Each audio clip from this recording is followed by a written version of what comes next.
How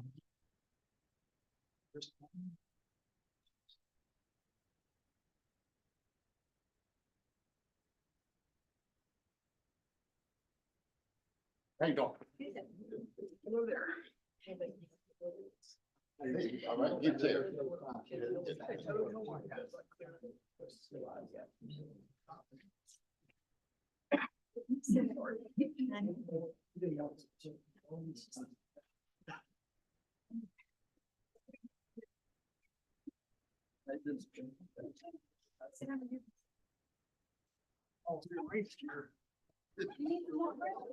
No, I'm just squaring that chair up. Worried about kids. You DC. You got everything. No, I'm not one of those guys. Okay. The screen is crooked, okay? Fix it.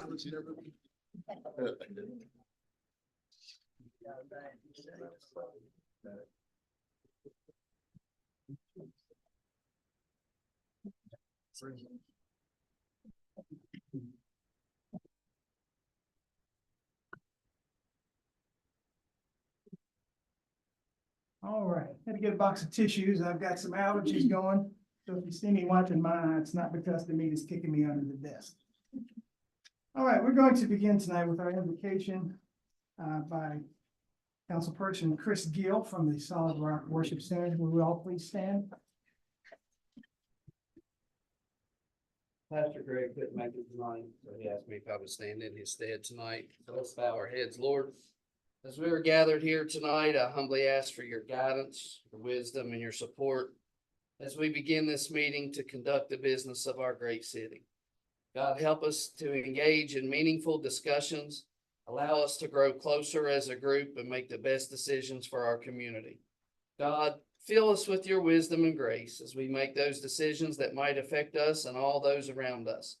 Lord, let us be reminded that all we do here tonight, all that we accomplish, let it first be pleasing unto you, and then for the greater good of our city. In Jesus' name we pray, amen.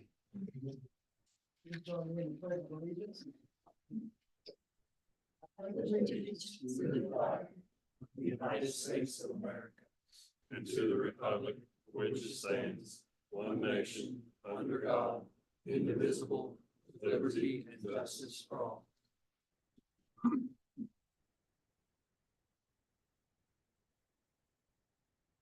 Now call to order this city council meeting of Oakville, West Virginia, March 10th, 2025. City manager, would you please give us our roll call? Mayor Charles Briscoe. Here. Council at Large Hannah Bass. Here. Councilors from Ward 1, Terry Van Buskirk. Here. Arthur Evans. Here. Diana Janey. Here. Councilors from Ward 2, Liskus. Absent. Elder. Here. Skill. Here. Thank you. You've all read the minutes in your packet. If we begin the voting process, we can get a motion to accept those. I move to accept the minutes. Can we have a second, please? I'll second. We have a motion and a second to accept the minutes as read, excuse me. All those in favor? All opposed? So moved. Same with the treasurer's report. And then we have a motion for that. I just want to remind you on this treasurer's report that you are voting to accept the report that's been presented, not approve.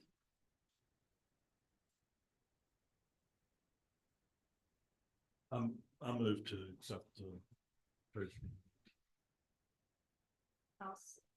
We have a motion and a second to accept the treasurer's report. Any further questions?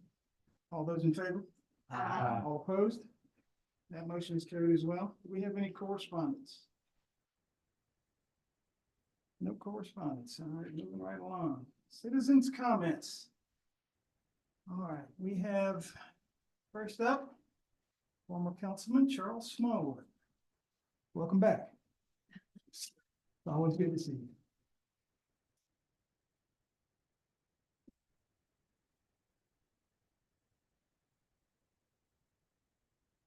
In order to save a little bit of time, I'll pass these around. to it.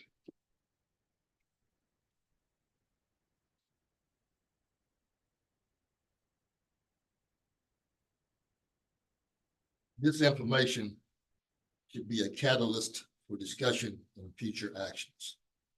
I'd like for you to think about the significance of these facts.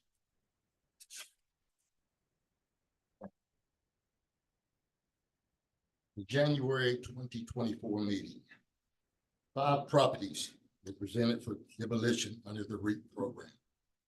One of these being the historic Oakville School in Harlem Heights. It was stated that the building was beyond repair and dangerous, and that Chapman had done an assessment of the building. One question, why Chapman instead of structural inspection? A unanimous vote to bid all properties.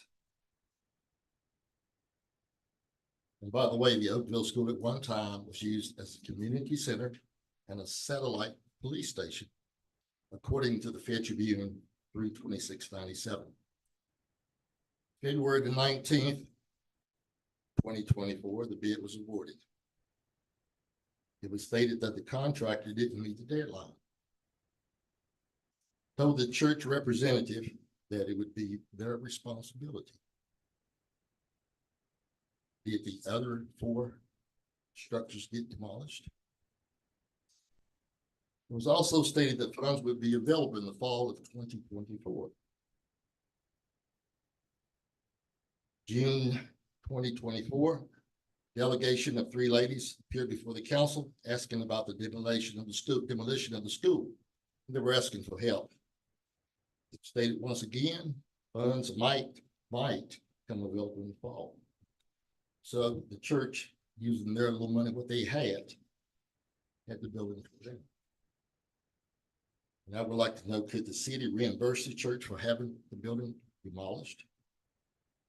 They are not asking for that. They didn't tell me to come up here.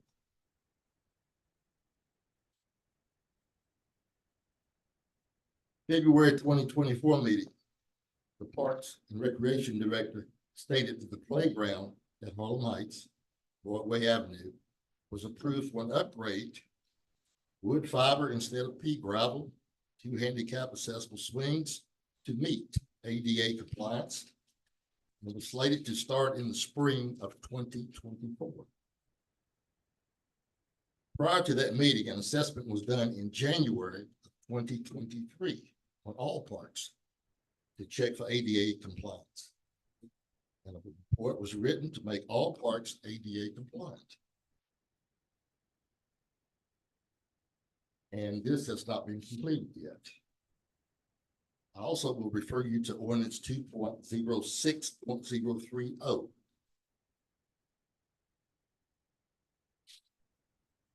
September 23rd, 2019. Recreation Committee met and discussed cameras and lighting on the loop trail at Harlem Heights. Go ahead, Mr. Small. October 28th, 2019, it was on their agenda.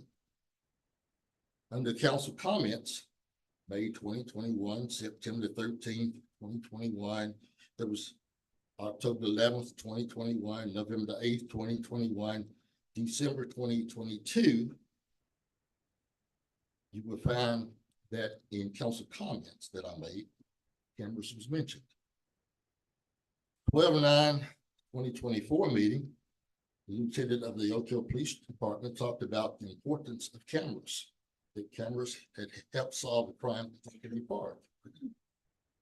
Council voted to buy cameras using the opioid funds, spending up to $75,000. And I think some of those cameras should be used at the Russell Matthew Park. The drainage in Harlem Heights. Under council comments, you will find this problem was mentioned 3 times.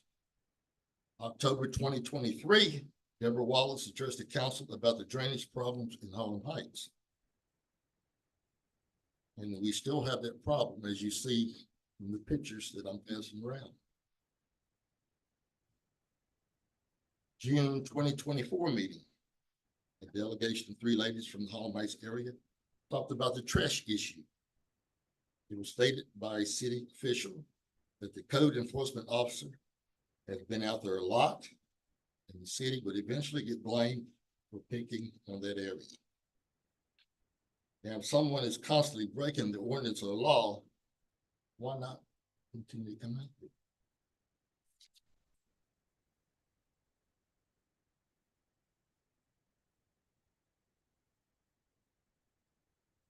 May 8th, 2023. A motion that the council, mayor, and city manager sign a letter requesting that the bridge in Mendon be replaced.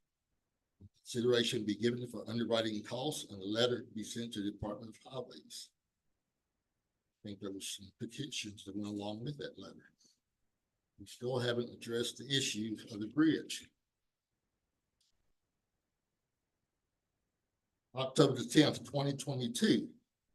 Motion to come up with a comprehensive plan, study for East End and other areas of Oak Hill, including the Mendon project, which was already in the works, solve drainage problems for the entire city.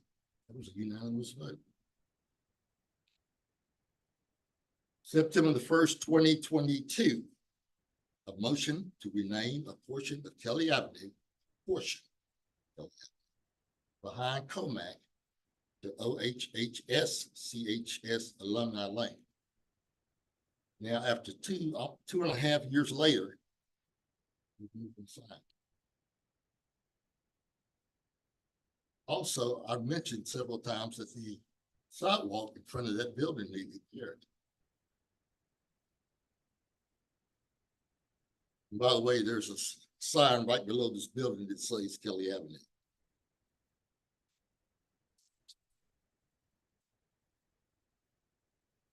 August 2023. It was mentioned that the candidates misused the city logo during the last election in campaign flyers, signs, and letters, misleading the citizens. City manager had checked with the Ethics Commission and said it was okay because there was no copyright or trademark. I would like to know, has this issue been taken care of? Because I don't want someone else being falsely accused of misleading the citizens by using the logo.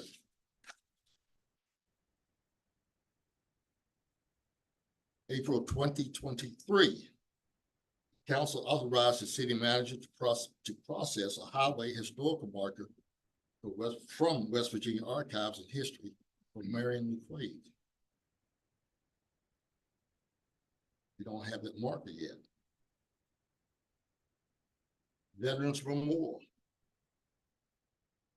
It was grant money that came in 2000 from the House of Delegates and some more.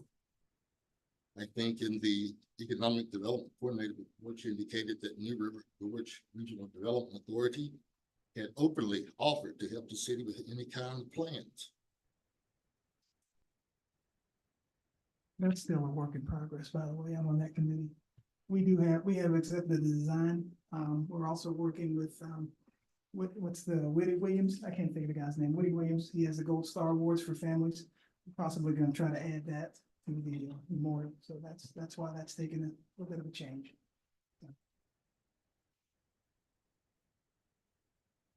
Spirit of Oak Hill Board was established to honor people who go beyond their civic duty and are community driven. I submitted 2 names in October 2023. During the meeting of November 2023, I asked about the award. City manager indicated the committee has not yet met. December 2023, I asked about the award. It was told that the committee had met and they changed the awarding procedures and will meet again in February. When it was set up, the award was supposed to be one in the spring and one in the fall. Now, if I submitted one in October, nothing was done. November was nothing done. December,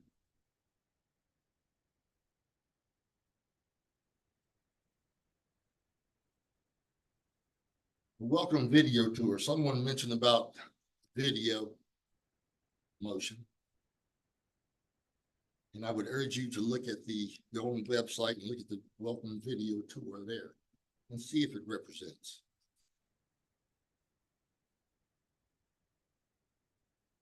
September the 1st, 2022, the digital signage for announcements of upcoming events in Oak Hill. That wasn't done. November the 8th, 2021, the Evaluation Committee developed an evaluation instrument for employees that report directly to the council. Motion was to accept the evaluation instruments and begin annual evaluation beginning July the 1st, 2022. Of course, I don't have to mention Virginia sidewalks.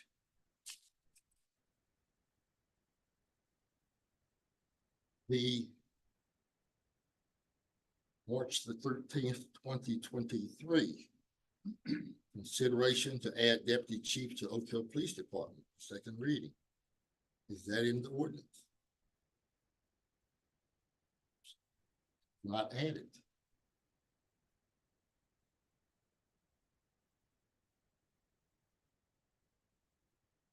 Thank you. Thank you, Mr. Smallwood. Mr. Barber? You're up next, and you will have 10 minutes as well, if you need it. I don't talk 10 that minutes? slow. Yeah, it's fine. I was speech bubble. All right, guys. Good to see everybody again. Thank you for your time. The reason I'm up here today, what I'd like to talk to you about is, I would like to, for your consideration, or I would like you guys to consider, allowing me to put together a town hall meeting with mayor, council members, downtown building owners, members of our municipal staff, and interested community members to give us an opportunity to meet with some representatives from the State Department of Arts, Culture, and History. They've got the State Historic Preservation Office is under them. And the reason would be to talk about establishing a National Register Historic District in downtown Oak Hill. And I know this is not new to anybody. We've talked about this, or this has been talked about back and forth before. There are quite a few misconceptions when it comes to that historic district.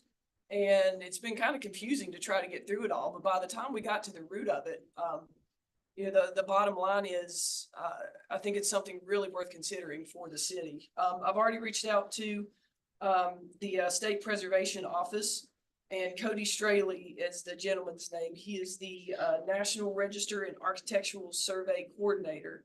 He said that his department would be happy to participate in a community meeting with us to discuss the designation, answer questions, clear up any misunderstandings. If you were open to proceeding with this, Cody said that he'd be happy to work out a date in April to come down here to meet with us. And I think that would be great. So the reason this matters, if this is granted, this would give us the single most important tool that's needed to revitalize downtown Oak Hill. And that is access to the historical tax credits. These credits can be awarded for up to 55% of qualifying renovation expenses for remodeling buildings within that district. Of that 55%, 20% of it's on the federal side, 25% of it is on the state side for the historical tax credits. And I think there's some legislation going through the House right now to propose increasing the amount of funding available for those, and then also increasing the percentage from 25 to an even higher amount. Those credits, as far as our downtown renovation are concerned, those would be a game changer. Like if there's one dart that we can throw at that issue that could actually fix everything, so to speak, this one thing would be the catalyst that would make that happen. This would make building renovations. I'm sorry, I'm getting old. I gotta hold this thing a little closer to my eyes so I can see. Those credits would be a game changer because they would make building renovations and investments feasible in the private sector, which right now with no credits, the investments don't make any sense. The math doesn't work out. That's really the reason why we're not seeing any growth or redevelopment in downtown Oak Hill right now, because if you look at it, if you're a business owner or a building owner, an investor, and you look at it on a spreadsheet, it doesn't make sense financially. You're just not going to see the return on investment for the amount of money that it's going to cost you to renovate those buildings. So you throw those historic tax credits into the game that can cover up to 55% of the costs to remodel your building. Now, all of a sudden, we're back on the charts and we're back in feasibility. That's the one thing that will spur investment in downtown Oak Hill. My initial look through the checklist, it looks like we've got a pretty good area that would be able to qualify for this. But it's definitely something that I think that we would want, or you guys would all want to talk about before we pursued it, or before we pursue it. And this part's important too, while we're talking about it. The federal designation does not force building owners to only make specific renovations. That's usually the biggest complaint that I've heard in the past about this. However, if the building owner does want to use the tax credits, then you've got to operate within the guidelines. So does not affect you whatsoever unless you want the money. And then if you do, yeah, then you have to play their game. But I think that makes sense and we can all understand the need for that kind of accountability. This has proven to be a successful revitalization strategy in communities like the Elk City Historic District in Charleston. And myself, as well as Dr. Robert Love, we've met with a few folks already throughout the state to really get a feel for how these credits work, how you apply for them, and how we could functionally bring that to the city of Oak Hill to spur investment in downtown. But what we've got to have first is I would like to have a meeting, if you guys are game with it, kind of a town hall style, so that we can talk to the folks from historic preservation and get all the information out on the table and get all your questions answered. That's all I got. Thanks. All right. Thanks. You're not expecting a check, are you? Well, I mean, if you're offering. We appreciate all that you do. Do you all have any questions for Ms. Ibarra, Mr. Smallwood? No, Mr. Mayor, Alice and I was talking about this when we started with the vacant building registry. Mhm. That's kind of where I was talking about the city helping. That was what we was talking about. And I really believe that is going to be something that'd be very important for the city. Really. Thank you both. We'll move along to unfinished business. First order of unfinished business is the Fayette County Soft Surface Trails Project update.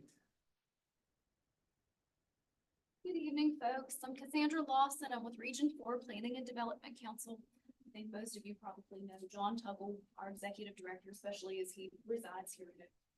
I don't do a lot of work in Oak Hill, so this is my first time meeting many of you, but I have been with the agency for about 14 years now. So we wanted to come before you this evening to provide an update on the Fayette County Soft Surface Trails Project, previously known as the Southern West Virginia Bike Trail Network.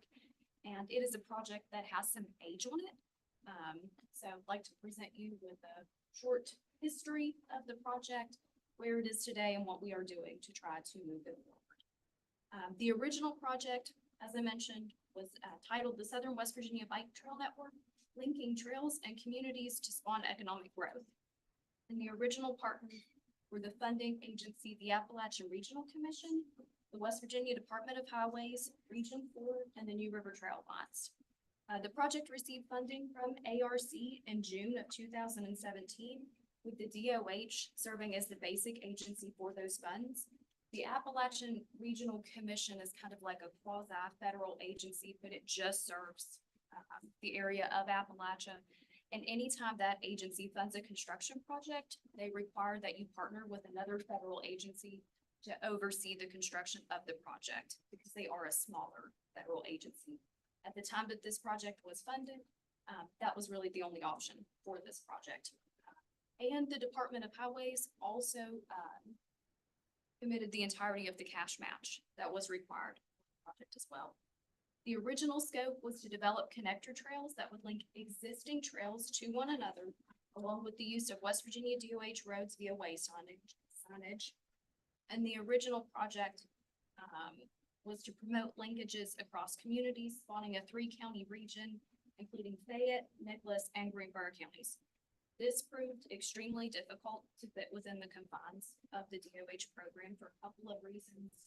They had very rigorous property purchasing requirements. So when trying to purchase easements to make those linkages. It wasn't an easy process, to navigate.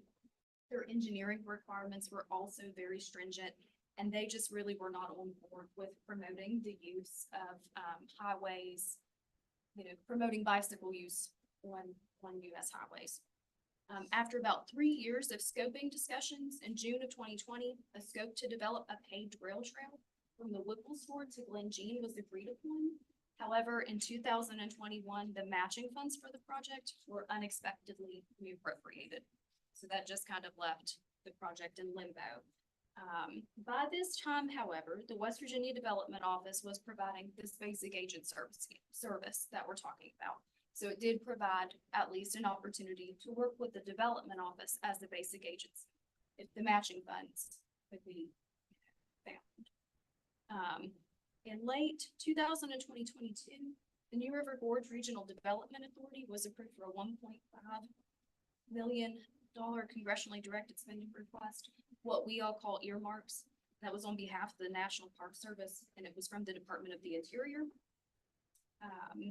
So this allocation to the New River Gorge RDA presented itself as an opportunity to transform their $1.5 million project into a $2.5 million project by combining it with the ARC funds for the implementation of the Fayette Trail Coalition's Fayette County Soft Surface Trail Plan. That still left the need, however, for non-federal match to match the ARC funds, which the Fayette County Commission did contribute. And in addition, the city of Oak Hill also contributed $50,000. This scope change, this is a huge change, going from a, region-wide bike trail project down to a paved rail trail and, back to this implementing the Fayette County Soft Surface Trail Plan. So that necessitated the need for us to request a scope amendment from ARC. We pretty much had to rewrite the entire application. It's not a super simple application, so that took quite a bit of time. But it was submitted in December 2024 and it is pending approval. We haven't heard back from them to date, but John is actually at a conference in DC where many ARC staff folks will be. So we're hoping maybe he'll come back with an update. So all in all, the project team now consists of the New River Gorge RDA, Fayette County Commission, City of Oak Hill, Fayette Trail Coalition, and still yet Region 4. And we're working to be as proactive as possible to move the project forward following the ARC approval. We want to be ready to roll once that is received. So the next step is engineering, procurement, design, and getting through the environmental process. And we hope to advertise for engineering services this month, with interviews following in late April or early May. We will have an interview committee, and we would ask someone from the city of Oak Hill to sit on that committee to be a part of that selection process. That doesn't have to be acted upon this evening, but just a note there. Once we have an engineering firm on board, we will be better equipped to provide an updated construction schedule. And so that's really where we are. So it was funded in 2017. Here we are in 2025. But we're still working very hard to bring it to fruition. And so, because it does have so much age, again, we just weren't really sure, how affiliated, how familiar council was with this project, your contribution to it. And so we really just wanted to come and provide an update. Unless you have any questions. Any questions? Okay. Thanks. All right, and I hope to see you again soon. Number 2, our building commission update on the former BB&T building.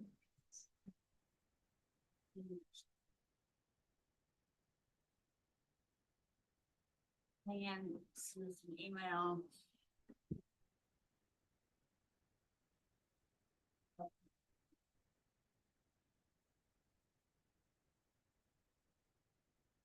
She says she's running several targeted ads in different areas, and she has some new ads running in state and local newspapers. And she's been getting several calls about the listing information, but she's only had one person show up in real life. But she's still getting a lot of interest. And since there's a break in the weather, she thinks she thinks we don't still need a price adjustment. And, someone called and made a very low offer, sight unseen. And she requested proof of funds and a formal written offer, and she hasn't gotten that yet. The Nicholas County broker is still waiting for some completed estimates from his contractor to make an offer. And that they will make an offer when they receive the quote. And then the investor that was considering it for telecommunications are still considering it, but they haven't done anything else with it. And then, she should be making her video for tomorrow. Get that together. So I think there's been some maybe talk that, we would take any offer on this building that was given to us, but that's something that the building commission really doesn't want to do because we know we're gonna take a financial hit.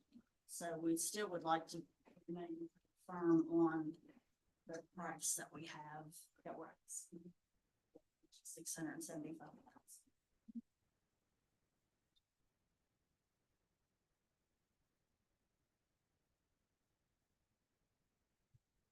Any questions for city manager? All right. Moving along to number 3, the consideration of an amendment to the municipal code 11.16.010C concerning rental and commercial property eyesores. This is the second reading. So this is the same, the reading that we had last month, the first reading. Just adding to this.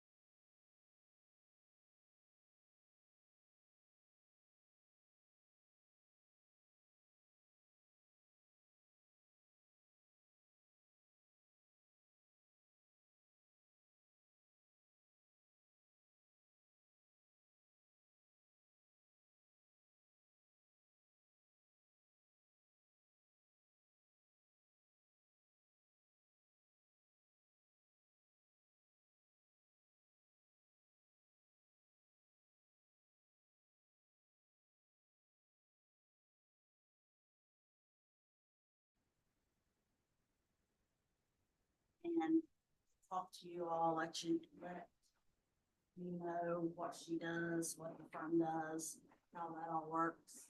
And she'll have a quote for us in writing. And so if it's okay with you all, put that on the agenda.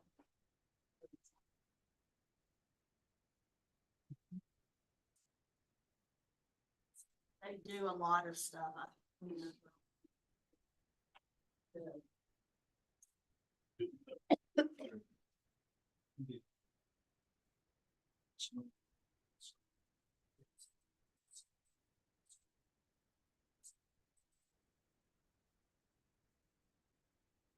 Any other questions? Before we move into new business, I would like to welcome a new business, Mountain State Masterpieces, on Main Street down by C&O Cleaners. They opened up over the weekend, so. Welcome to Oak Hill. I think we all know Kevin and Tiffany, so bring a lot of business to the town. Number 6, new business, Planning Commission appointment to replace Chris Gill as council representative. This should be a city council member, to replace Chris. He's.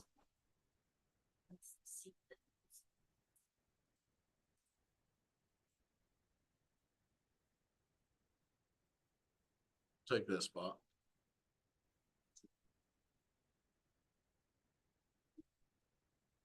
I'll make a motion to appoint Terry Van Busker for that spot. Place of Chris Hill. I'll second that. We have a motion and a second to replace Chris Gill on the Planning Commission with Terry Van Buskirk. Excuse me, got candy. All those in favor? All opposed? Motion is carried. Thank you both. Number 7, appoint city manager position to the New River Transit Authority Board for a 3-year term beginning April 1st, 2025 and ending March 31st, 2028. I've sat on the board of New River Transit Authority and, the term is ending at the end of March.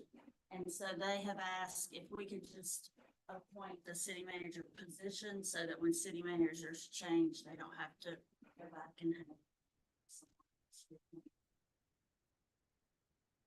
Do that in.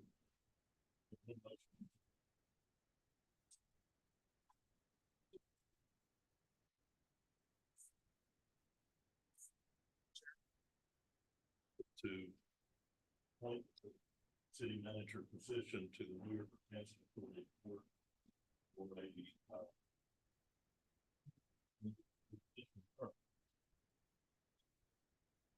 This one, I guess, unless we would lose our spot. Which I don't think- well, I think they have to. represent. I would be. So, I move to appoint the city manager position of the city of the New York Transit Authority. I'll second that. We have a motion and second to appoint city manager position to the New River Transit Authority Board. All those in favor? All opposed? Motion is carried. Thank you. Number 8, our budget approval for fiscal year 26.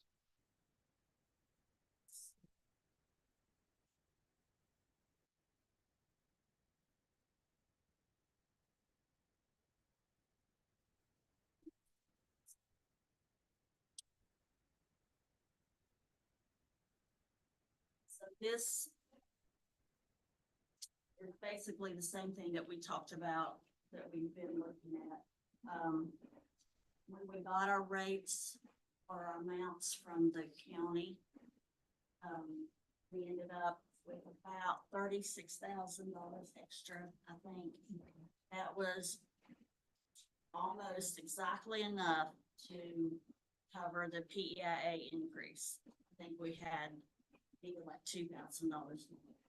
So we took that extra money from the property tax and put in the exact PEIA rates, or it was just an estimate.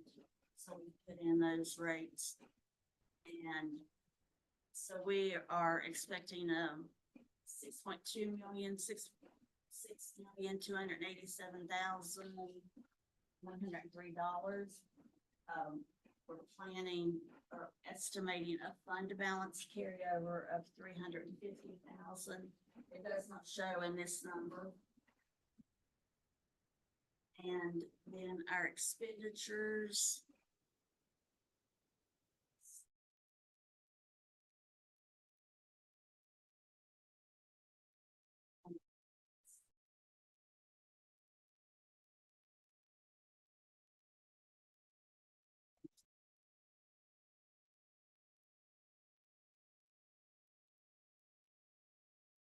Those are $6,637,100, which is $350,000 more than that.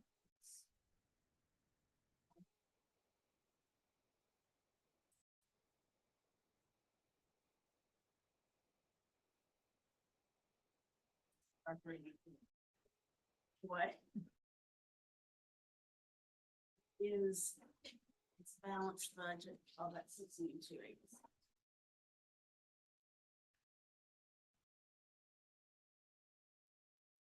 $350,000 difference because the fund balance doesn't show up on this report.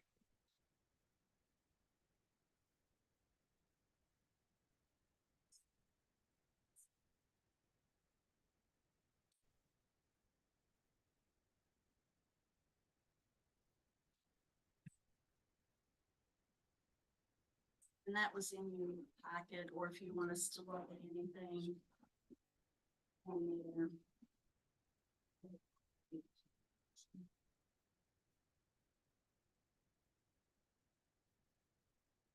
This is still just giving us the 200,000 cushion, right? Am I correct? You had spoke about the last meeting that we had. Yeah, that's our carryover. 350,000. Talking about last time with the sales tax revenue, you was taking 1.175 out of it. It was supposed to leave us with a $200,000 cushion. Correct? So that is, that's what you say, I said, I probably did say we would estimate. We needed 350, which I think will.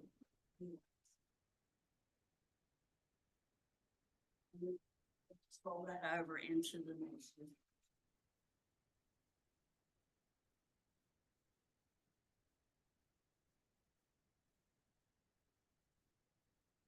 At the end of, in July, when we find out actually what our fund balance carryover is, if it's more than 350,000, then we will do budget revision extra into this budget, into the budget that we do.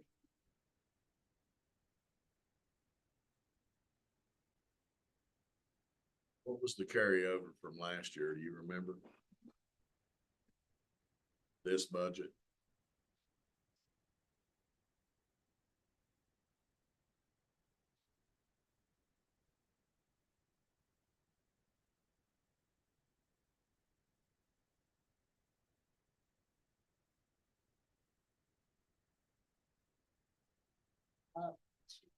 Actual revenues.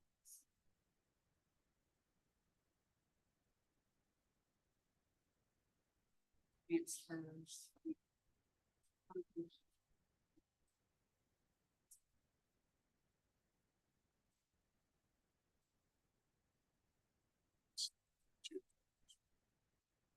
Meeting, which was gonna leave us about 200,000 as a cushion.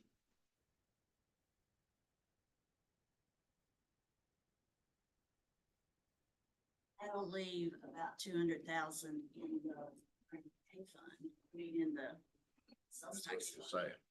Yes.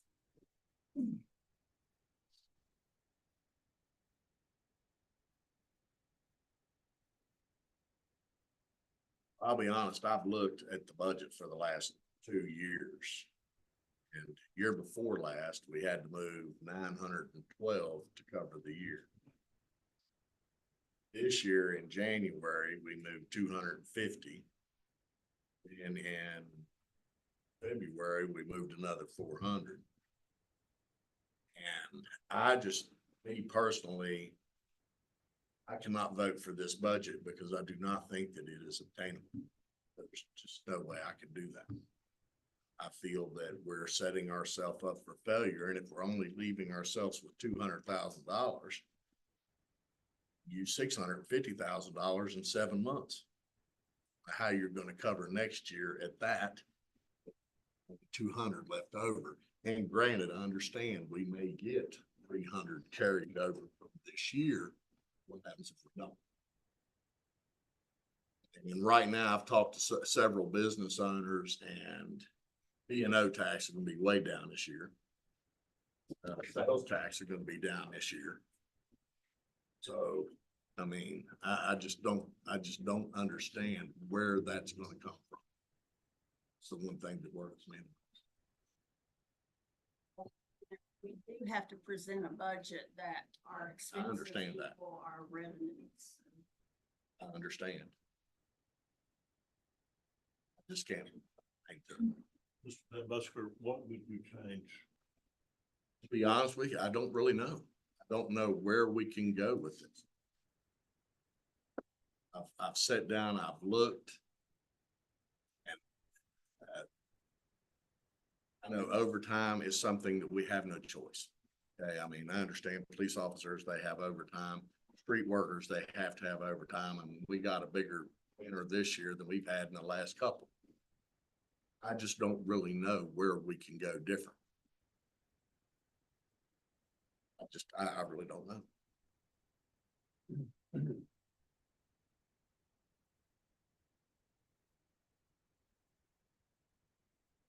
So from now, tonight, of bringing this up until we do a revision in July. This is to say that we can meet this budget for next year with what we have carried over. Yeah. With, that's what this is saying, is that we have to present a balanced budget to them. And this is a balanced budget. Right. And if things are looking really good, or if things are looking really bad, that's when we adjust in July.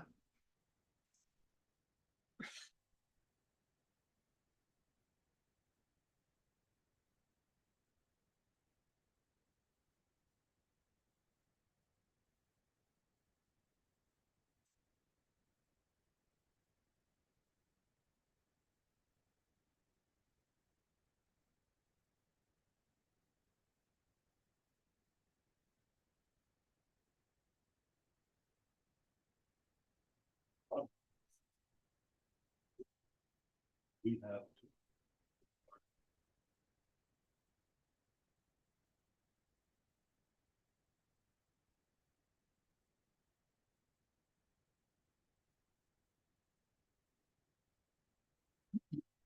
Anyone else have any questions?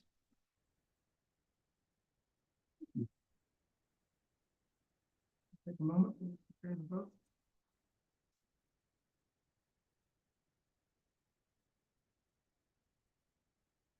Motion.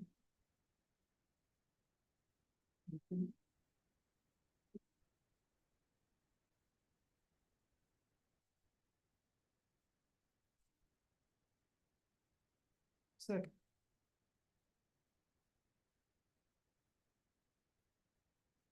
I'll second. We have a motion and a second to accept the budget approval for fiscal year 2026. Any further questions? Mayor, Yes, sir. roll call. Want a roll call vote here? All right. Be just fine.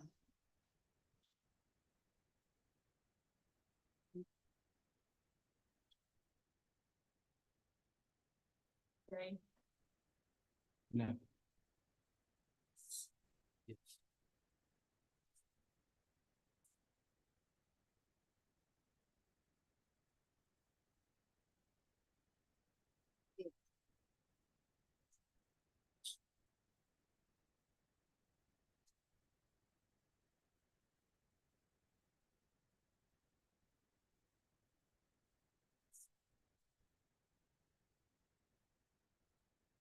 Have 4-2 majority rules.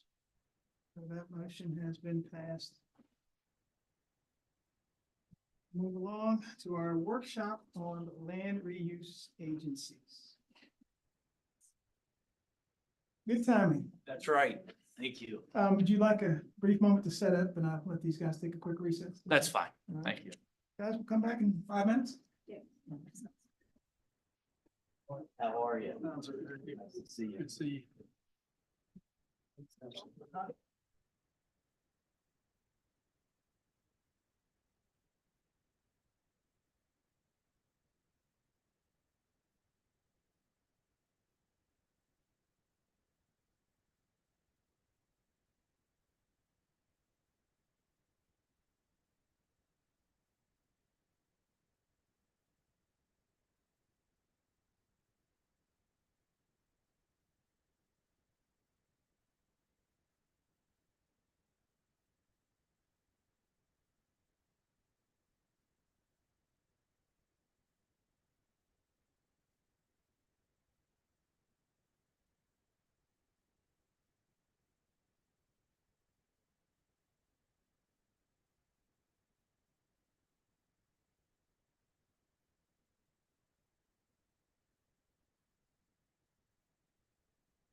We are ready to resume. We've had a few people complain tonight from the viewership on TV and on YouTube. They're asking our council members to get to your microphone. So please talk into your microphones. And so we won't get any more complaints. Thank you very much. So we will now continue with our workshop on the land reuse agencies. Floor is yours. All right, thank you. My name's Michael Taylor. I'm an attorney from the Pence Law Firm in Charleston.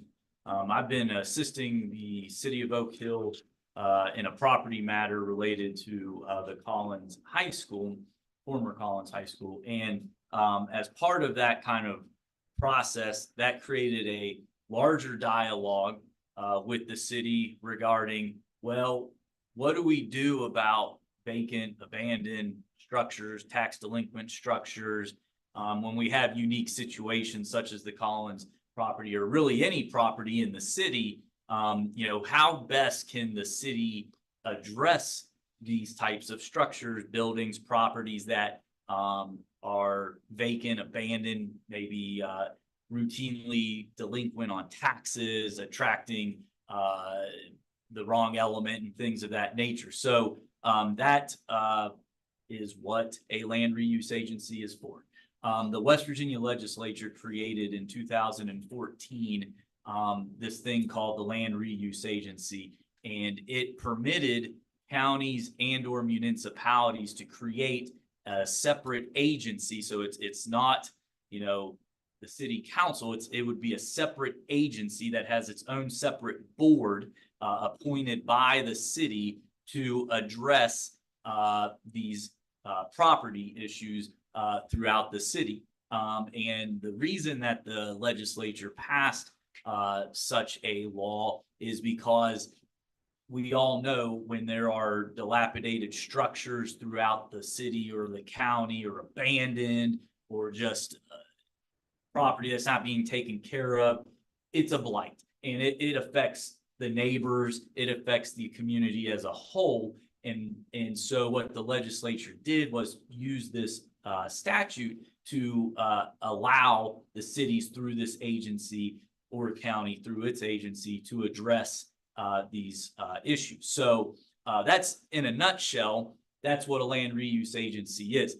You may have heard the term a land bank before, or land banking, or anything like that. And that's essentially what the land reuse agency is. It's a land bank. It permits a government entity to acquire property with the hope of either rehabbing it, cleaning it up, applying for grants that private citizens may not otherwise be eligible for, to clean up the property, to get it, clean it up, clear up title with it, and then hopefully sell it back into the market for a private citizen. And then that becomes back on the tax rolls, and hopefully it's a private citizen that will take care of the property and the investment that the agency has put in to rehab the property. There are other mechanisms. The land reuse agency could, in theory, also rent property. So they could, in theory, acquire an apartment building and upgrade it, and then enter into leases with people for the purchase or for housing and things like that. So that's basically what a land reuse agency is. And by the way, feel free to interrupt me at any time. Ask any and all questions that you have. I like interaction. It's good.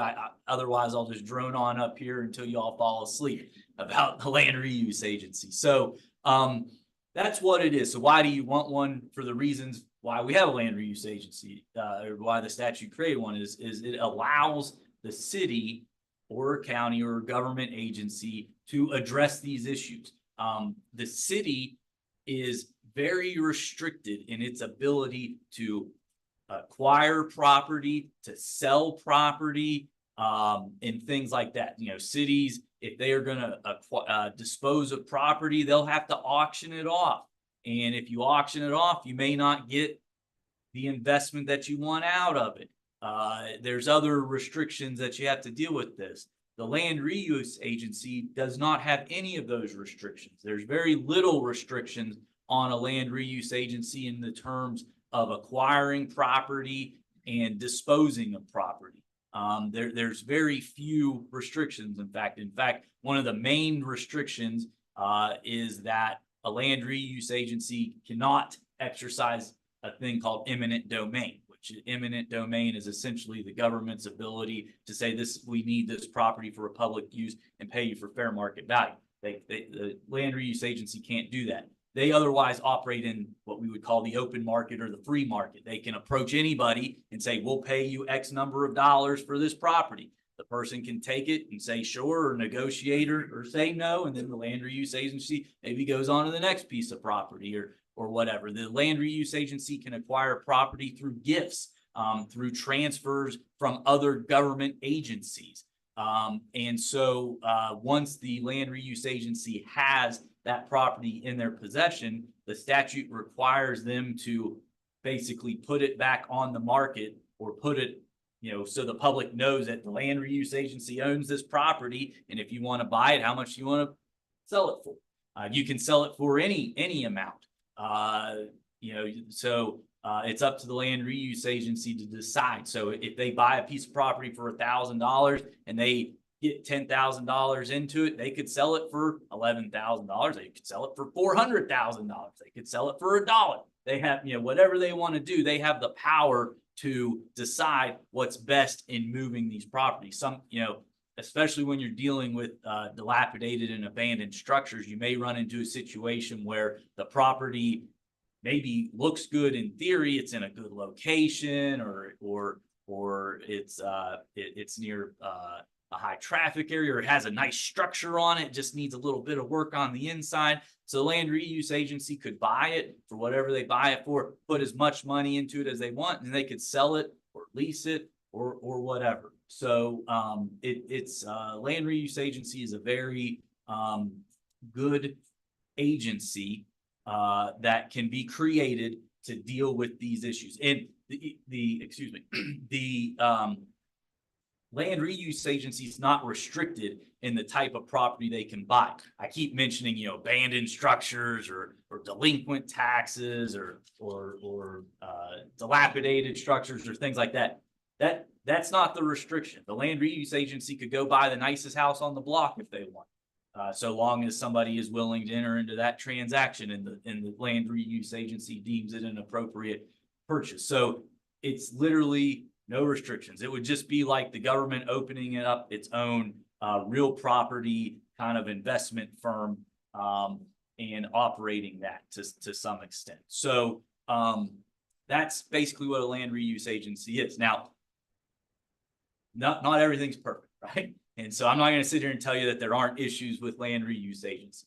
The biggest issue, there's really, in my opinion, two big issues with a land reuse agency. The first issue is it's a whole separate board, which means that it's up to the city council to fill that board. And I know that sometimes finding sufficient members in the community to serve on these boards without compensation and putting in that commitment can be difficult. The statute requires a minimum of 5 board members, and one of those board members has to be somebody that's a public member. That is a member that lives in the community and is a member of a civic organization that is related to basically the betterment of the community. That's a pretty broad, requirement, but it is a requirement, and that does, in theory, narrow your field of candidates down. So if you create this board, you have to find people to serve on it. The other thing about land reuse agencies that is difficult is funding. As it stands right now, now the current legislative session's not over. Who knows what could happen, but there's nothing brewing or percolating that would relate to land reuse agencies and funding. And it's that land reuse agencies have no funding mechanism right now. There's no legislative pool, money that they've set aside where people can pull from. And so the funding is going to have to come from either grants or federal grants, private grants, things like that, or allocations from the city to the land reuse agency to operate. In the funding for the operation of it is really not to pay people, but to acquire property, to rehab property, to do things like that. So the two biggest downfalls with a land reuse agency is board membership and funding. Now, the way that the statute's set up, though, with the funding is once a land reuse agency gets some properties and starts acquiring properties under the statute and any ordinance that the city would pass, it should hopefully then become a self-funding thing. Once they get kind of a nest egg of properties, assuming they can move those properties, then they get to keep the proceeds from any sales that they make.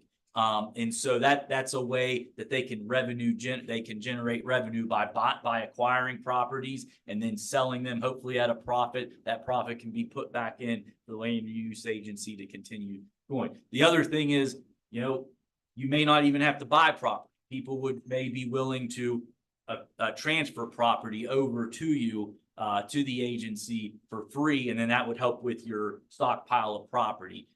There are also a large number of grants that are available for rehabbing and cleaning and demolishing. There's REAP grants, which a LRA would be eligible for because the LRA is still technically a government entity. It's a government organization, so it's eligible for any and all grants and aids and things that would otherwise be that any government would be eligible.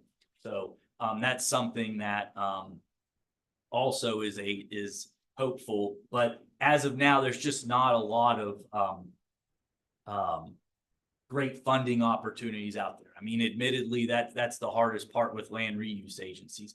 They don't technically cost anything to create because the board members serve without compensation. They would just cost money. It just would cost money to be effective in utilizing its powers. So that's kind of where we're at. So with a land reuse agency. So how do you create a land reuse agency? You would create it just by how you would create it passing any other ordinance. You would just pass an ordinance. The statute requires certain things be in the ordinance that you would have. I draft the ordinance for you, and you would have to, as a municipality, do your 2 readings and then pass it like that. There are a number of areas in the state that have utilized land reuse agencies. From a municipality level, the most prominent and the biggest land reuse agency is in Charleston. The city of Charleston has a land reuse agency, and their land reuse agency is very active. And they were so active, in fact, that they were involved in a pretty hefty lawsuit related to the parking garages at the mall down there. The land reuse agency apparently had some ownership interest in those parking garages. So that's again another thing. A land reuse agency can acquire parking garages if they want. That's something that Charleston has utilized it. Huntington has a land reuse agency, and in Fayette County, the Fayette County Commission has a land reuse agency. So why does the city need a land reuse agency if the county has a land reuse agency, right? Well, number one, despite the fact that the land reuse agency would be a separate governmental entity, if it's the city's land reuse agency, the city council still has control over the board members. They appoint the board members for numbers of terms and things like that. So there is an answerability to the city council that otherwise doesn't exist at the county level. You can't decide who sits on the county land reuse agency. The other aspect of it is if the city would create this land reuse agency under the statute, the county could not operate within the city boundaries. The law basically states that a county can create a land reuse agency. The county can then operate anywhere within the county that there's not a land reuse agency. So if the city would create a land reuse agency, the county could not operate within the city. unless you would enter into an intercooperational agreement, which the statute contemplates and encourages. They want counties and municipalities, and you could work with your neighboring municipalities, so they would create one and kind of all pool your resources. They want this to be a successful program, but they also don't want the county to come in and overstep and maybe purchase property that the city wanted to purchase through their land reuse agency and things like that. So if you did create one, you would be able to operate within the city without any effect from the county unless you entered into an intergovernmental cooperation agreement on that. So that's, I mean, essentially it. Any questions? What safeguards are there to prevent corruption? And I'll give you an example. You have a bunch of politicians sitting in these seats who appoint the land reuse agency. And if their goal is to funnel property bought with taxpayers' money to certain individuals in the community that are political cronies, that kind of situation, what safeguards are there for that? Well, so there could be a number of things. First of all, the West Virginia Ethics Act would always apply. And so the West Virginia Ethics Act would potentially govern situations regarding the transfer of properties and things like that. So you got that overarching scheme of the West Virginia Ethics Act. The statute itself also has a conflict of interest provision in it, where it's basically like we adopt the West Virginia Ethics Act, and every member on this agency is subject to the West Virginia Ethics Act. But then on top of that, the city council, when in its ordinance, can create additional conflicts of interest issues. So you could, through your ordinance, further regulate the sell and transfer of property and restrict who can buy it and things like that. The other aspect of it is the land reuse agency is a board. And so for it to take action, the board has to take action. And so you always are going to have the board come together in order to approve any transaction. So it couldn't just be like, we're the land reuse agency and I'm on it and I want to get you some property, so I acquire it and then funnel it to you. It'd have to go before the board. And the board would ultimately have to approve it after an open meeting. The land reuse agency is subject to the Open Governmental Proceedings Act. Their minutes are subject to FOIA and have to be published. If they have a meeting, they have to notice it under the sunshine laws.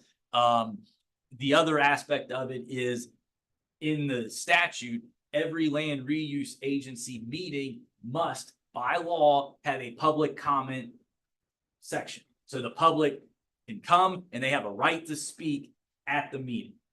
So through all of those kind of things, that's where you're going to get your protections. Is that foolproof? No. I mean, but that's on par and online with every other agency and entity in the state being governed by the Ethics Act, and then open meetings, public notice, public comment. I mean, those are your hallmarks of to try to prevent corruption. And then the fact that it's a board and one individual cannot act, the whole board has to act. Those are the things that you're going to hopefully have that would prevent that type of corruption. Are the terms of office with the agency, are they staggered so that? So good question. So that is actually up to the city council. Okay. The city council has a lot of discretion in how they want to set the terms of the board members, if they want to stagger and if they just want to do 1 year for all of them, and every year you got to reappoint them, or 1 year, 2 year, however you want to do it. That the statute gives broad discretion to the municipality that's creating the land reuse agency and how they want to structure it. There are certain requirements, such as you have to have a public member. But other than that, it's very wide open in terms of how you want to staff or appoint to the board on that. The other aspect is, I keep saying staff. under the statute, the land reuse agency is empowered to have a staff if they want to create a staff, but of course, that's a funding issue. The other thing that the land reuse agency is entitled to do under the statute is to enter into a contract or an agreement with the city where the city can provide the staffing needs or services for the land reuse agency as well. So. And I think you've gone over it with us before, but I'm going to ask you again. Sure. If you could describe the advantage, we have a building commission. Yeah. And the advantage of having a land reuse authority or agency in addition to the building commission. Yeah, so generally, from a very high level, a building commission is more designed to own property that the city intends to use for its own purposes. So a lot of times, if you were going to build a new courthouse or new city hall, you would want the building commission to be the technical owner of the land and the building of the property. They're not really equipped to go out and buy that broken down piece of garbage property over there, rehab it, and then sell it in the open market. That's not really, they're not that nimble enough to do that. They're more of a own property for government use. The land reuse agency is very nimble. They can buy and sell any property, any real property. The other interesting thing, excuse me, is that the land reuse agency could buy property that also has mineral rights attached to it. So if the property is sitting over a big oil and gas, shale, the Marcellus shale or whatever, the land reuse agency can buy the mineral rights and the real property. The only restriction on that is a land reuse agency can never buy just the mineral rights. They always have to have the land attached. But once they buy the land, there is no restriction in the statute where you could sever the land from the minerals, and the land reuse agency could hold the mineral rights and sell off the land. And so, I mean, that's another potential advantage. Building commissions really can't do that. So that's kind of the difference. I mean, the legislature was really trying to create a nimble governmental agency, as nimble as a governmental agency can be, that can address real property issues in a jurisdiction. So that's kind of that's the main difference. Is land reuse agencies are there to gobble up the land in bad land, make it better, sell it out. Building commissions are designed to buy land, build government structures on them. Can the land reuse agency, can they purchase property for the use of the city? Absolutely. Okay. There's no restriction. I mean, that's what's beautiful about the land reuse agency is there's no restriction. They could gift it to the builder. They could acquire the property and then they could dispose of it by transferring it to the building commission if they wanted to, without a fee, just a straight transfer. They can do that. So the legislature, a little bit of more legislative history. The legislature, before they created this land reuse agency, had another statute, and it was an entity that the Fayette County had. It was called the Fayette County Urban Renewal Authority. Urban renewal authorities were really a precursor to this land reuse agency, and what the legislature was trying to do is kind of create a land banking with the URAs, but not really. It's like kind of land banking, but not really. URAs are extremely restrictive into what kind of property they can buy. They can only acquire property that has been declared blighted property. So the city council or the county commission would have to declare this is a blighted area and declare it as such. And then they have to put a bunch of money to create a redevelopment plan. And then in line with that plan, the URA can come in and start acquiring property only in that blighted area.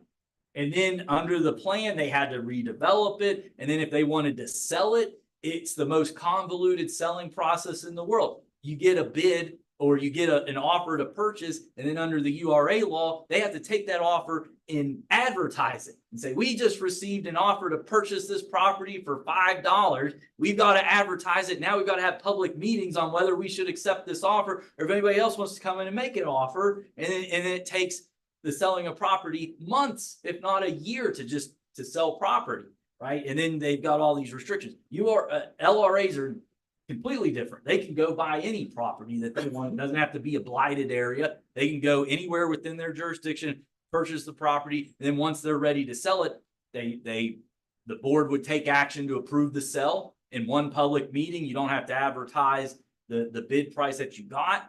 You sell it and you move on to the next. So it really is a great advantage over the URA. URA does have eminent domain power, but governments, we talk about eminent domain, and it's a great thing to have, but governments are always very careful to exercise that because you're taking somebody's property. We don't like to do that. So this is a much free market system. We're not forcing people to sell. People can say we're not selling. Okay, all right, we'll move on. There is another thing, I'll mention it, though it's not. Well, I'll mention it because part of it is good and part of it is bad. Is the LRA is entitled under by a statute, they're entitled to go buy tax delinquent properties. So they can go. So if there's tax delinquent properties that are for auction, the LRA is entitled to go and bid on those properties and buy them. So that's good. That gives you another opportunity to go and buy the property. There is a provision in the statute, though it's sunshines, meaning it goes away unless legislative changes occur in July of this year. And it's this right of first refusal on tax delinquent properties. There are certain criteria that if a piece of property meets this certain criteria, the LRA can go and buy that property for the back taxes without it ever going to auction. And then there's a very convoluted process about how you clear the title. I don't recommend entities really engage in that unless, and for a couple of reasons. One is it's sunshines in July of this year, number one. Number two is the tax delinquent process is a landmine for potential lawsuits against government agencies. I've represented various entities in tax delinquent property lawsuits, and they're not winners for the government. They generally lose those. And so I kind of am always weary of advising governments to get in the delinquent tax property game, because it's bad. It's tough for governments because the due process clause of the Constitution is you're taking their property without due process, and all of a sudden it's a six-figure lawsuit on a $1,000 piece of property. So, but that is there, and that is a good way for land reuse agency to go to the auction and buy property at auction, and that can help build up your inventory. The other thing is that the land reuse agency has what's called an expedited quiet title proceeding. So if there's a so let's say, let's use a hypothetical. Let's say there's a very nice, very large piece of property that has a number of buildings on them that have essentially been abandoned by the current owner, and has become a magnet for people to break in and steal copper and maybe create meth labs in there. And the current property owner says, well, we're done using it. It reverts back to the previous owner, and who that previous owner is has long since died, and his children have long since died. So we've got this messy airship. Who knows who really owns the property? Well, to clear it up, you'd have to file what's called a quiet title action in the court. And those can take a very long time because courts are busy, and that's a low priority for them. Under the law, you have a very quick process. Like we're talking like 60 or so days, which is any court proceeding that can be done in 60 or so days is beautiful. So the LRA has the advantage of where they can utilize the expedited quiet title proceedings and clear up that title very quickly. So the property's not just hanging in legal limbo for years.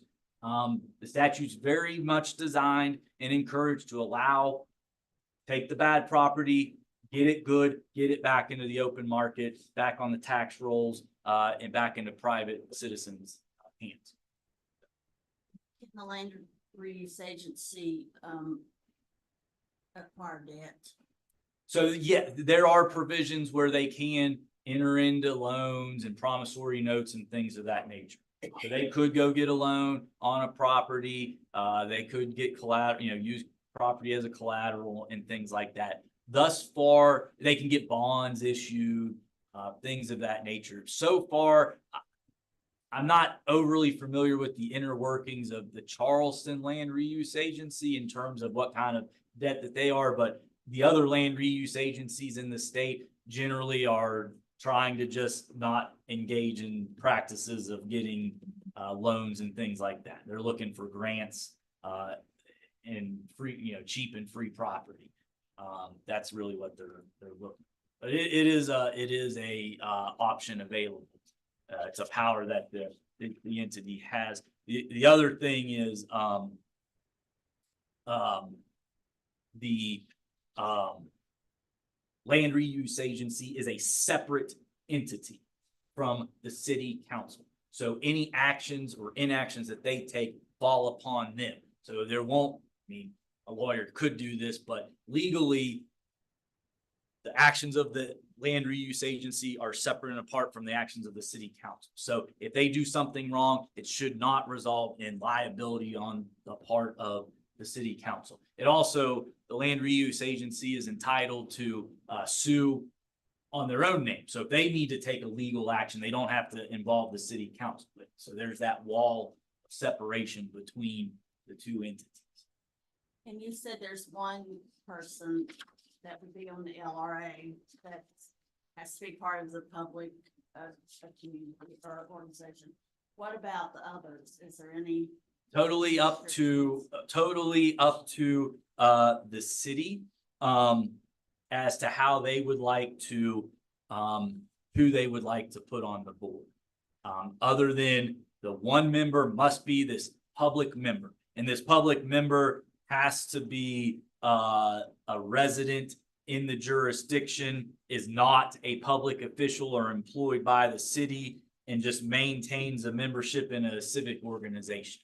So you got to find somebody that meets those three prongs and they're on it. Other than that, it's whoever you all would like to put on there. I can give you an example that, for example, I mentioned that the Fayette County Commission has a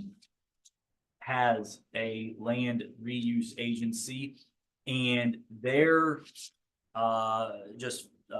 board, they have a 5-member board, which is the statutory minimum. You have to have an odd number between 5 and 11. They went with 5, and they have the public member as one of their members. Then they have a member of the Fayette County Commission will sit on there as a member. They have as a member, a representative of the NRG RDA or like entity.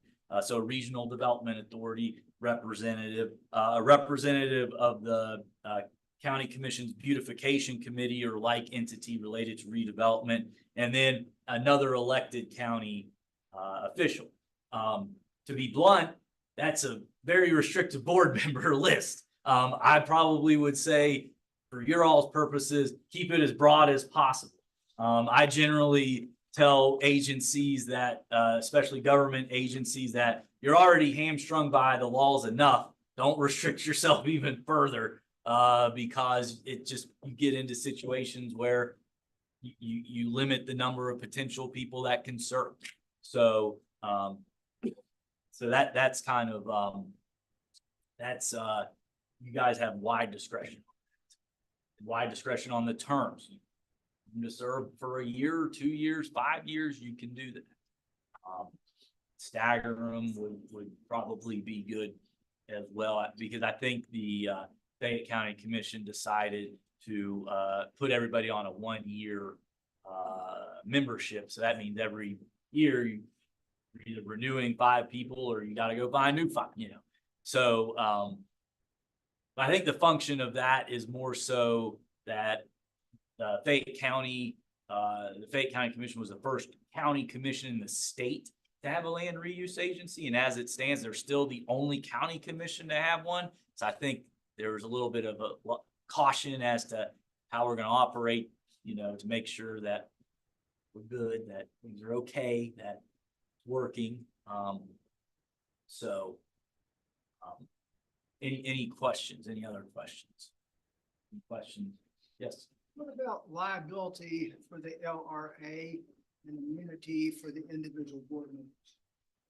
Well, so as a governmental entity that is, for lack of under a broad phrase, they're what we would call a political subdivision.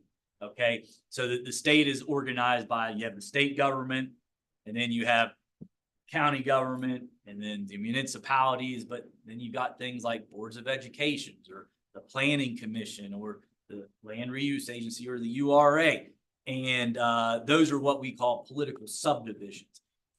Political subdivisions are governed immunity-wise by West Virginia Code 2912A. West Virginia Code 2912A is the Governmental Tort Claims and Insurance Reform Act, I think is the official title. But what it is, it's a list of immunities for political subdivisions as an entity, as well as individuals employed or under the political subdivisions employee or board member. And that statute has a lot of very specific immunities in it. It's very broad, and employees or board members of political subdivisions are entitled to immunity unless basically they've acted maliciously. There's a statute that otherwise says that they could be individually liable, which this statute does not create any individual liability.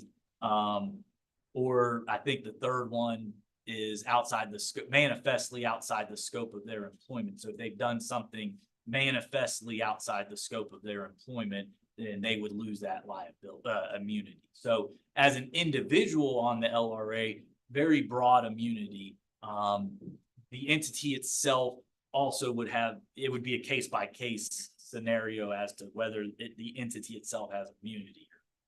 You do raise an interesting point in terms of liability is, if anybody's a landlord here or owns property, there's always the risk of if you rent it out, somebody renting is going to have an issue, or you're going to have to evict somebody, and those types of issues that could come about.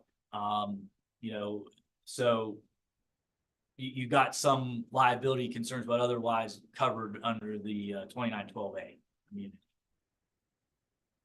The LRA inherently is going to have dilapidated properties, which are inviting accidents. Yes. People occupying them who you don't want. Yeah.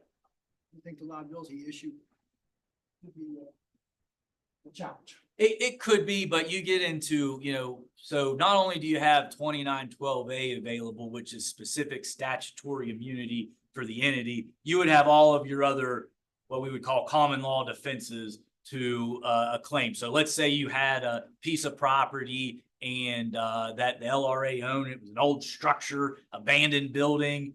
The LRA boarded it up, but somebody broke in and they go to the 3rd floor and then they fall through all 3 floors. Now they're like, oh, I broke my legs, I'm going to file a lawsuit. Well, they'd be trespassers, right? And in West Virginia law, landlord or a property owner owes no duty of care to a trespasser. And so that's an immunity that's outside of the scope of the immunities that would be available to the political subdivision. So they would have that immunity too. Like that's really, to me, as a lawyer, I look at the liability risk of a situation like that. Somebody enters the property that shouldn't have entered the property and they've injured themselves and now they're going to sue you. But you would have your standard defenses, you're a trespasser, it was an open, obvious condition, things like that, as well as your statutory 2912A immunities that would be available to that. The other risk is when you are a government agency, you're dealing with property, so you always have to be careful that you're not taking anybody's property without arm's length transaction, and things like that. But that's just standard real estate, transactional things. Any other questions, comments, concerns? This is, and so one of the things that you could do, and if you're interested, is, of course, you could create the entity and then select the board members and then not initially fund it until they come up with a plan to be funded. There's no requirement that the city fund it. You could create this agency and allow the agency to get formed up, get the board together, get them meeting, and come up with a plan. And then then they could come to the city and make an appropriations request, and go through that aspect as well. So there's no requirement that you would have to fund with respect to their creation. So they're supposed to be self-funded, but the reality is there's no real mechanism from a startup perspective to fund. The legislature's not handing out money to LRAs yet. We'll keep trying, keep asking, but right now they're not. But there are many ways to acquire properties that you don't have to purchase. People can transfer them. Other governmental agencies can transfer them to them. A private citizen could transfer it without money. Just say, here, I have this property, you don't like it. Here you go. You can also use a land reuse agency in connection with your code enforcement. If you've got and it's kind of the carrot and the stick, you know, the stick is your zoning or your code enforcement officers. You got a structure that is violating all kinds of codes. So the code enforcement officer comes and with the stick of, we're writing you all these citations. You got to do this, you got to do that, you got to do everything else. Well, the carrot is, you know, you could just get rid of the property. If you can't take care of it, you know, here's an agency that you can deed the property over to. That'd make your code enforcement issues go away because you wouldn't own the property anymore. So you've got the potential for a carrot and a stick situation there too, depending on how aggressive you want to use it. That's another option as well. I think Charleston and Huntington do that a little bit. Try to take problematic houses and really just try to put a lot of pressure, legal pressure. You know, if people are violating the law, then they're violating the law, but some pressure, you know, some things that can help relieve that is here's the carrot of, you can get rid of this property. And you also find, and I think you guys would know a lot better than I would, but you find that sometimes property someone all of a sudden just gets this piece of property because a relative died and they maybe don't even fully know that they own it. And they live in California, but they've got this vacant lot that the grass is 10 feet tall and they're never going to take care of it. And if you look at it and you say, oh, so-and-so owns it, they're a out-of-state owner, the land reuse agency could reach out to them and be like, you realize you have this piece of property and it looks like it's in trouble with code enforcement. Like, we'd be willing to take it off your hands, you know, if you don't want it. And you'd be surprised. There's a large number of people who are like, I don't want this. Take it. They don't know what to do with it. They don't want to sell it. They don't want to go through the process of selling it. They're not here. They don't care. And it's an opportunity for sometimes people that have property that they don't really want because they didn't realize they had it, or they just can't handle it. An opportunity for that property to go there. What happens if there's a conflict between the reuse agency in the city, like, for example, they own property that has multiple code violations that they don't have the funds, or that authority's not willing to do anything.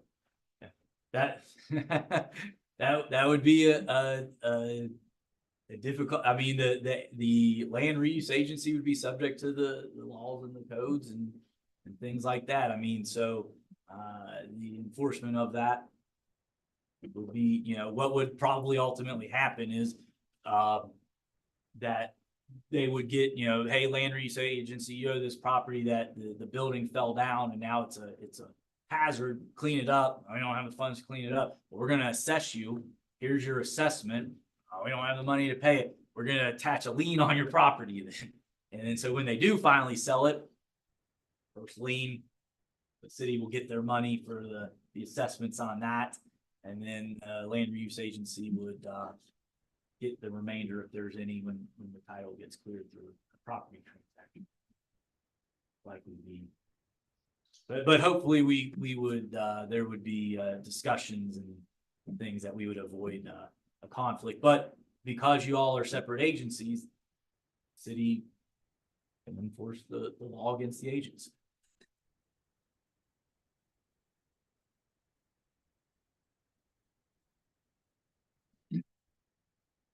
Questions, comments? And this would all be set up by ordinance. Yes. So what would happen is first the city would pass an ordinance through their regular ordinance process. Once the ordinance is set up, the one thing, and this is a weird nuance of the statute, but in your initial ordinance creating this entity, you have to identify by name the board members. It doesn't make any sense to me because when for a city, for example, you've got to go through 2 readings. So in the first reading, there's going to be identified names of board members on there. What if it doesn't pass? Well, they never become board members. But the law, for whatever reason, was written that in the ordinance, you have to identify the first board members on there. Just the first. You don't have to amend your ordinance every time you change board members. It's just they want the first names of the first board members on there. So you do have to do that. But the other, and then the city has a lot of discretion in how they want to organize it and things like that. But once it's created and it's passed and those board members assemble, it then becomes the board members' responsibility to create their own policies and procedures consistent with the ordinance of how they're going to operate. So the city would create the entity and the broad overview of how it's to operate, and then kind of the nuts and bolts of it would be up to the agency to create through their own policy-making process, policies and procedures. But that initial creation, that initial ordinance, if the city council were to place safeguards, you know, term, yep. Who sits on the board, where those folks come from, limits of the time you serve, staggered, or however, whatever, what kind of property they can and cannot Yep. deal with. You can That could be undone. It cannot. It And cannot. the only way it could be undone is if this city would amend its ordinance. Well, that's what I'm saying. Yeah. It could be subsequently But it couldn't be undone by the LRA. run. But the city council itself could amend their ordinance. Yeah. That's the only way that, like, so if you create the LRA and you say you can only target X type of property, that's all the LRA can do. They cannot do anything about it unless and until this city council would amend that ordinance and broaden it or things like Right. that. But my point is, if you were to put safeguards in place in creating that land reuse authority, Mhm. you know, to prevent political cronies Mhm. selling or buying property Yeah. from that board, that could be undone. It could be, but they'd still be subject to the Ethics Act. That can never be undone. The West Virginia Ethics Act will always apply because the statute, you can never, unless the legislature changes the statute, the Ethics Act always applies by statute from the legislature to this entity. But like you said, the land reuse authority could sell property for $1. They could, if they deem it to be in the best interest of the of the mission and things of the land reuse agency. And of course, that would be subject to open meeting laws and all of that. I mean, they couldn't do that in the dark. They'd at least have to put their name and raise their hand that they voted to approve that before that would go down. But I mean, it is possible. It is possible. So yeah.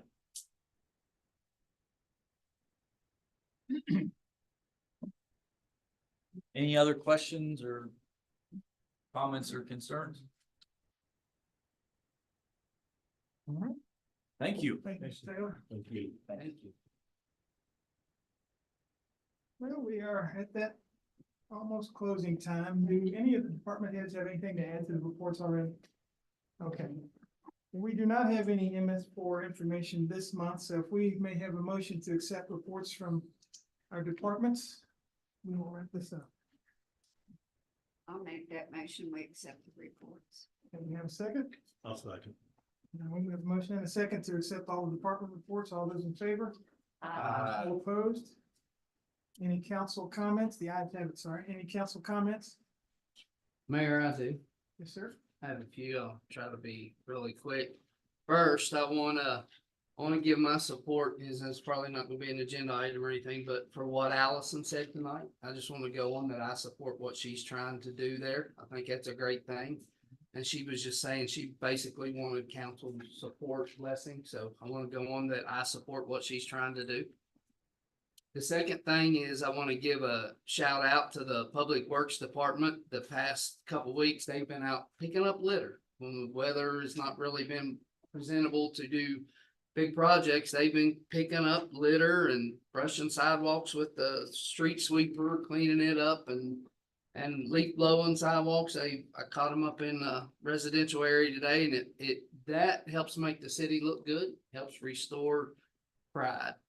And I also want to give a shout out to Dreama. I'm assuming you made this morning's post on the Facebook thing. I like that. That was very positive, and I think we need a whole lot more of that, and maybe start adding some pictures. You know, it's a beautiful day to hike in the Needle's Eye, or a picture of the skate park, or just something, or maybe feature a business, you know, each week, something that promotes local things going on, and kind of let people know that we support them. We want to see them succeed, and maybe create some positivity, because there was a comment on there. Somebody made a positive comment, said, I love seeing this. It, you know, creates positivity. And I want to thank you for doing that. And then lastly, I want to say, Mr. Smallwood, first, I want to say thank you for the years that you served on the council. And because of that, as you well know, we allowed you much more time than the 3 minutes the previous council would have. But however, I want to note that I feel like most of those things brought up that was mentioned, that was not completed. I think I may have been wrong on this. May have had it as early as a 2019 date. I know I heard 2020, 2021, 2023, but some things that fell through during the term that didn't get done, those things fell through during the term before this council. And that was a result that they didn't follow up on their actions to ensure some of those things were done. And I don't think that this council should be accused of not completing those items that could have been done during that term. Had they not been more concerned with pushing a bank purchase, which is one of the reasons we're dealing with an extremely tight budget, and not just the purchase, but trying to get the process started before the election, they may have had time and funds to complete many of those items that were mentioned here tonight that we're getting accused of not doing. And that's all I have on that. Anyone else? Yeah, I want to commend Charlie, because I've had several comments about the street department, so. Chief Wiseman, if you got some spare time, you might have some push a broom, but I doubt they have spare time. Hey, I do have I had two ladies today that come by the bank. They wouldn't be able to be here tonight. They live on State Avenue out there. Down at the end of the road, there's two houses that are burned. They've called to see, whose responsibility or how. It's a blight on their street and, they're just concerned because they're not totally down, so someone could get inside. It's a safety thing, so who don't have responsibility? I think one, he set his own house on fire, so he's in jail. One of them out there, we're working with the insurance agency to, they have to secure the funds from the proceeds of insurance stuff, make sure that's in line. So we're working on that. I think the other one is actually for sale. State.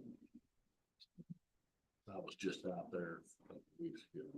I believe that the one closest one to station is actually up for sale, and now the one that's in the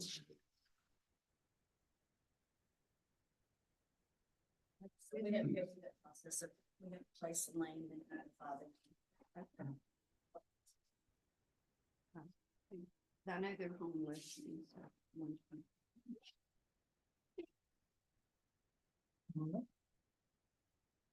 Future agenda items? You all want the historic district on,